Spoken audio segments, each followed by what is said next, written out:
Today our topic of discussion is drag force and Stokes law, unit number 6, first year physics. Today we will learn about the drag force, factors affecting drag force, Stokes law, limitations and applications of Stokes law.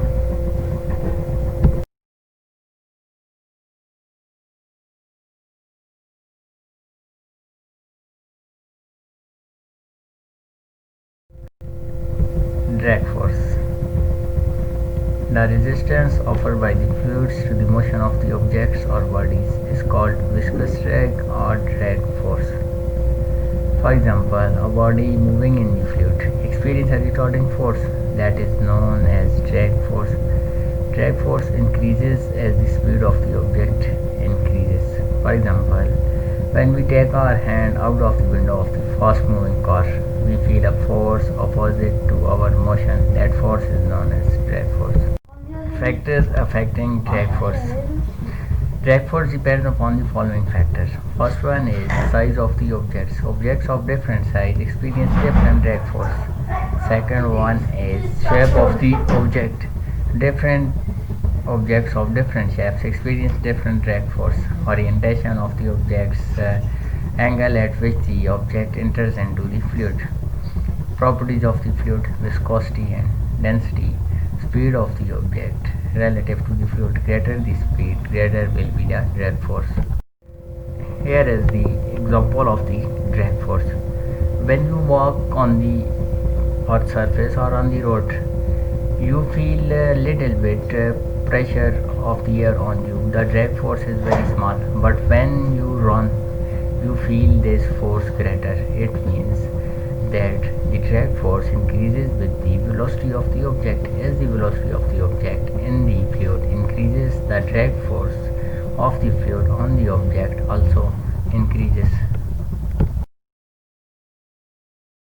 Our next topic is Stokes law.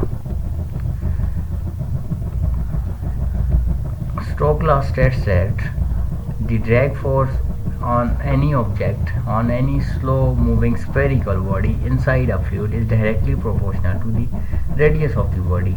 It varies directly as radius of the body is directly proportional to the velocity of the body, means greater the velocity, greater will be the drag force. Is directly proportional to the coefficient of the viscosity. Greater the coefficient of viscosity, greater the drag force. Explanation. Stokes performed number of experiments on the motion of small spherical bodies in the different fluids and concluded that the drag force acting on the spherical body depends on coefficient of viscosity of the fluid, radius of the spherical body, and last one is the velocity of the spherical body. He mathematically proved that Fd drag force is equal to 6 pi neta or V. Mathematically derivation of the Stokes law. We know that F is directly proportional to neta, coefficient of viscosity of the body. Fluids that have larger coefficients will have large drag force. For example, honey have large coefficient than water, so it will have large drag force as compared to water. Radius of the spherical body, greater the radius, greater will be the drag force. It is easy to immerse tennis ball in water as compared to football. Drag force is directly proportional to velocity. Greater the velocity, greater will be the drag force. Combining three equations, we get F is directly proportional to N or V, A, neta or V, where is the constant of proportionality and is experimentally determined value of 6 pi. Therefore, Fd will be equal to 6 pi neta or V. Equation 4 is known as the mathematical form of the Stokes law. In the given picture, you can see the different forces acting on the body. Spherical body in the fluid. Bound force that is equal to 4 by 3 pi r cube sigma g. Gravitational force that will be equal to 4 pi r cube rho g. Here are are the some applications of the Stokes law.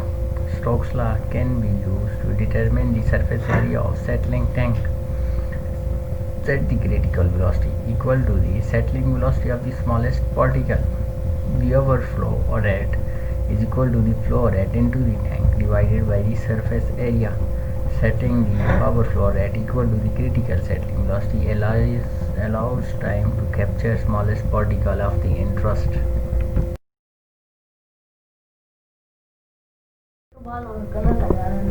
Here are the some limitations of Stokes law. Stokes law is only applicable to the spherical bodies in a very dilute suspension 0.5 to 0.2 gram per 100 milligram particles with freely settle without collision. Third one, particles with no physical or chemical interactions. Thank you very much for watching my videos. Please like and subscribe our channel AJ Tutor. Thank you so much.